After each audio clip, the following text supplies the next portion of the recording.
Hey everyone, and welcome back to another Jay the One-Eyed Gamer video. In today's video, we're going to be talking about the big amount of information that dropped courtesy of the Samurai Warriors 5 livestream that happened on February 25th. Now, the first bit of information I want to talk about is the release date, which I think a lot of you want to know about. Koei Tecmo told us that the Japanese version of the game will launch on June 23rd, and the Western version will launch on July 27th. So just a month in between the game, which is a far cry from what it used to be between the Japanese release and the Western release of the games. But the bigger information that we find out is the fact that the game is actually being worked on by a lot of younger staff members who just joined the team, and the reason that the game looks so dramatically different than what we're used to is because they were allowed to basically hard reboot the franchise. Now, what that basically means is, of course, as we got to see the dramatically redesigned, Nobunaga, Lady No, and of course Mitsuhide Akechi designs, it's because the team wanted to basically do a retelling or reimagining of the very first Samurai Warriors game, which focused heavily on Oda, which is why there is such a heavy focus on this character. And they have told us a lot of information about how, they're going to redesign the characters, make them a little different from what they used to be, and also pretty much how they're going to focus on the story. And we also found out that the character roster has unfortunately been cut, bringing it down to 27 characters, and I believe the reason for that is since they want to focus primarily on Oda's story from his rise to power to his death at Honnoji, they just want to fill the playable roster with characters that are actually going to have a strong connection to Oda and will probably have a lot more significance in the story than just showing it for like a couple boards and just randomly disappearing. But with that information also, they tell us that any character past Honnoji, they won't be making an appearance as a playable character. That doesn't mean they might not show up as NPCs, but they probably won't be playable themselves. So,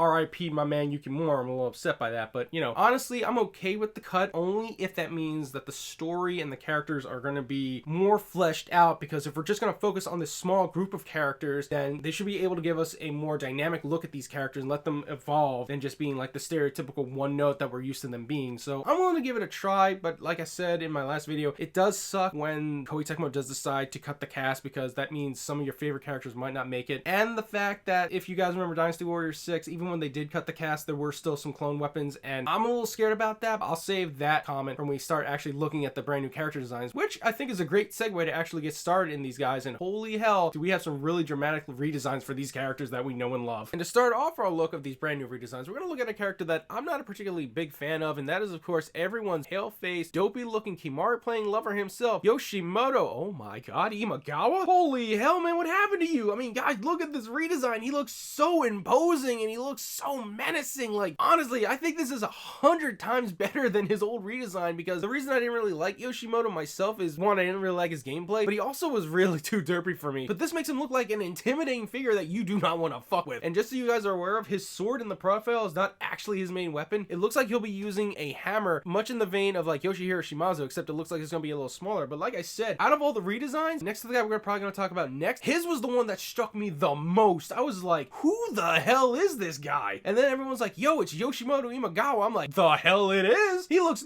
nothing like his previous self. I honestly think this sets a trend for what we can look forward to in the character redesigns going on. And then next up on the dock for the redesigns is everyone's favorite Tanuki big ball loving winner of the Sengoku Jidai period himself, Ieyasu Tokugawa. Oh my god, he's a pretty boy. I mean, when I saw this, guys, and it was a little spoiler for me before the stream because he did leak, I thought it was Ranmaru Mori, and I was like, holy hell, they're already showing Ranmaru off this early? But then I found out, no, it's Ieyasu Tokugawa. I'm like, holy shit. Talk about another big redesign. Like, Imagawa is imposing, but Tokugawa looks like a goddamn pretty boy. And he's also not wielding his traditional, cannon spear. He's opted to do dual wielding katanas, which I think looks really awesome. And the other thing is, we also don't know if he's actually going to have the same characteristics and mannerisms of the old Tokugawa, or if he's going to be a little more subdued, or how that's going to play out and how he's going to evolve throughout the story. But what's also more interesting about Ieyasu is the fact that during the trailer, if you take the screenshot you can see up front, if you drag the cursor over just a little to the right, you can see that there is a man walking next to him wearing a fox mask in very dark blue and black colors, and people seem to believe, and I tend to agree with them, that that might be Hattori Hanzo. But who I'm really interested in is if you actually go to the left of him into the back and he's kind of faded out, you will see a warrior wearing what looks to be monk prayer beads going across his chest, horns on his head, and what looks to be a very iconic spear he is wielding. And I'm led to believe, no, you know what, 100% believe that that is Harakatsu Honda, Japan's greatest warrior, because you cannot stop this man from becoming playable. You understand me? But oh my god, like, I can't wait for him and Hanzo to be fully revealed because they just look so awesome. But again, these redesigns are just so crazy and interesting that they're going in these completely different directions than what we're used to for these characters, and honestly, each one gets better than the last. But then next on the docket is everyone's favorite devil himself, Katsue Shibata, and again, another drastic redesign. I mean, look at this guy. He looks absolutely nothing like the Katsue we know and love. Gone is the gruff warrior exterior we see, basically like a roguish, handsome individual, because if you look at that face, he looks very handsome in my opinion. He looks like he's he's a merger of Lu Mong and Jahadun, obviously before he gets his eye shot out. And again, I would have never thought they would have taken Katsui in that way, because I think he's mostly portrayed in all renditions as a gruff military warrior, and this is just completely out of left field, and gone are his twin axes in favor of a spear, which I'm very interested to see how he's going to play. But he also brings up a little fear I have, in that one of the brand new characters also has a spear, and I'm kind of worried to see if we're going to get clone weapons, because that's what they did in Dynasty Warriors 6. If you remember, they did shrink the cast, but there were still characters in there that had clone movesets of other characters. So I'm kind of hoping that's not the case with Katsue and the other guy we're going to be talking about real soon. But yeah, dude, look at Katsue Shibata. What do you think? Do you think he's hot? I think he's kind of hot. And the character designs just keep on coming. Next up is everyone's favorite unifier of Japan, monkey lover himself, and husband to who I think is the greatest waifu in the entire franchise, Hideyoshi Toyotomi, or as he's going to be called in the game, Hideyoshi Hashiba, because he doesn't really get the Toyotomi moniker until I think a lot later in Nobunaga's campaigns. His redesign to me looks very interesting. It doesn't strike me as radically different as, you know, Imagawa, Tokugawa's, and Katsue's, because I feel like he doesn't really look that much like the monkey we're used to. But I do love the fact that he does get a new weapon, the Naginata, which for the longest time has been relegated to character creation. So I'm very interested to see how they're going to play that off. Honestly, I think he's going to be a very mischievous type of playable character, because like I said, he's always been flexible and crazy, and this just looks like he's going to be even more agile as possible. And I'm also going to say I'm a sucker for his outfit. I really love the cloak that he has on the back. I've always been a sucker for that kind of redesign, and this actually makes me genuinely want to play Hideyoshi Hashiba, because he's never been a character I've been fully interested in, but this really gets me interested to play as the character. And then next we're going to move on to Oda Nobunaga himself, the Fool of Owari that he's going to be known as, not the Demon Lord that we've all known and loved since the very first game. And honestly, I really do like his character redesign. He looks nothing like the old Nobunaga, except obviously for some of the facial features and his hairstyle. But other than that, he feels like a completely different entity of Oda. He doesn't even remotely have a demonic aura about him, which I find very interesting. And I do like his redesign, especially his outfit, because that just looked cool. It definitely doesn't scream demonic, and it just screams like someone who's laid back, relaxed, and probably is a fool. So I'm very interested to see how his characterization is going to be, as opposed to the demon one we're so used to in the franchise. And of course, when we're talking about Oda Nobunaga, his wife Nohime can't be too far behind. And honestly, this redesign is really interesting to me. Gone is the very seductive looking Nohime, and now we get this more like pure reserved maiden. I'm very curious to see how they're going to play that personality up in the story, because we haven't seen Nohime portrayed in that regard since I think like Kessen 3, where she was a more soft-spoken, caring individual, as opposed to the more like, I guess, seductive and sadistic version we're used to in the Samurai Warriors franchise. So I'm very interested to see where they're going to take her in this direction. And gone are her claws that she's known for, and she's opted to actually use a bow and arrow kind of like Ina did. So I'm very curious to see if Ina's playstyle is going to become No's playstyle, or they're going to do something vastly different with that. But either way, this is a character I'm very interested in seeing how she's going to evolve throughout the story and her playstyle as well. And finally, we come to everyone's favorite melancholy samurai and Lord Slayer himself, Mitsuhide Akechi. And not much really to say on this design. Like I said, with Nobunaga and No themselves, when they were first revealed, it was more shock value, and I've kind of just grown accustomed to this new look. And honestly, I just want to see what his characteristics are going to be and how he's going to interact with Nobunaga and everyone else in the cast, leading up to the eventual climax of the story, which we all know about, that he does in fact portray Nobunaga. And I'm kind of curious to see if the game will go past Honoji to at least Mitsuhide's death at the hands of Hideyoshi, or if it's just going to cut outright to that. But with that, we have looked at all the returning character redesigns, but there are two brand new characters that were revealed too during the stream. Hey guys, before I start talking about the brand new playable characters, I just want to add a note that if I end up butchering their names or the pronunciations, I apologize immensely. But with that out of the way, let's actually start taking a look at these two new brand new playable characters. Now, first up on the docket is going to be the female red-haired ninja we thought was either going to be Nene or Gracia's mother. Actually turns out to be a Kogan ninja who is raised to believe that Oda Nobunaga is her father, and her name is Mutsuki, and she's loosely based on Oda Nobunaga's real-life daughter, who I don't know her name, but it's very interesting to see. She's also wielding what seems to be gauntlet weapons, which I didn't think they'd give to a ninja, but given her high speed, which we haven't seen in gameplay, but I assume she's going to be very fast because she is a ninja character, I think it'd be very interesting to see that pull off. Like I said, the fact that she's none of those characters is kind of refreshing, but at the same time, it also makes me feel like we might not get to see Nene, who is my favorite female character in the entire franchise. I kind of hope Mutsuki didn't take that spot from her, but if she does, I'm very interested to see how Mutsuki's going to play, and I'm willing to give her a chance because she does look kind of interesting, and honestly, I kind of like her design. She looks very tomboyish, and I'm kind of curious to see how her relationship with like Mitsuhide, Hideyoshi, and No, of course, is going to play out through the story, and if she's going to end up dying with her father at Honoji, or if she's actually going to meet a more tragic end before all that. So this is very interesting territory for me, and I'm very interested to see how she's going to play in the game and how she's going to actually function story-wise as well. And now we come to the last brand new playable character, and I apologize immensely on this pronunciation if I butcher it, a Mr. Saito Toshimitsu, Toshimitsu, who is a very loyal Akechi retainer and has actually got a prominent role with Mitsuhide. If I remember correctly, I think he shows up in Kessen 3 as a main villain as well, so it's very interesting to see that Mitsuhide is getting his own characters as well. I don't think we'll get another one from Mitsuhide, but I would be surprised. Honestly, this guy looks pretty friggin' awesome. I like his sleek design. I love the green and the black going with that, but I'm a little more concerned about him because in the screenshot you can see he's wielding a spear the same as Katsui Shibata, and like I mentioned when we were talking about him, Dynasty Warriors 6 did cut the franchise roster in half, but they still did have characters that had clone movesets, and I'm very hopeful that with this small cast of characters that they're building, that none of the characters are going to be clones and they're all going to have unique movesets. I believe they should, because if you have a smaller roster, that means there's more chance for these characters to shine and be unique with their playstyle. Other than that, yeah, that was the brand new playable characters we got. Mutsuki the female ninja and Saito Toshimitsu. Again, I apologize if I butchered those names. I'm kind of curious to see who the other characters are going to be and how many new characters versus old characters are we going to get. But that's pretty much all the information we got from this first live stream, and they did promise us that there are going to be live streams leading up to the release of the game, and they also said after the game as well. So that makes me wonder, could we be getting DLC, maybe DLC characters or scenarios or other things? I don't know, but the sky's the limit. But like I said, that is all the information I could glean from the live stream. So I hope you guys enjoyed the video. Please feel free to leave comments down below to let me know what you thought of the video and how do you feel about all these character designs, how do you feel about these new characters, and also, you know, how do you feel about the roster being cut, because I definitely want to hear what you guys have to think on that. But yeah, guys, Samurai Warriors 5 is here and it's coming full steam ahead, and we don't even have that long to wait for the game, and honestly, I am both hyped and scared for this game. I'm gonna hopefully alleviate those fears when they finally show us off combat for the game, but until then, I'm gonna hold judgment, and I definitely want to stay positive about this, because I've been waiting for this game for a long time, and I'm just happy that it exists. But I'm rambling, guys. I want to thank you very much for watching the video. If you stayed this late, I want you all to have a great day, and remember, let's rock!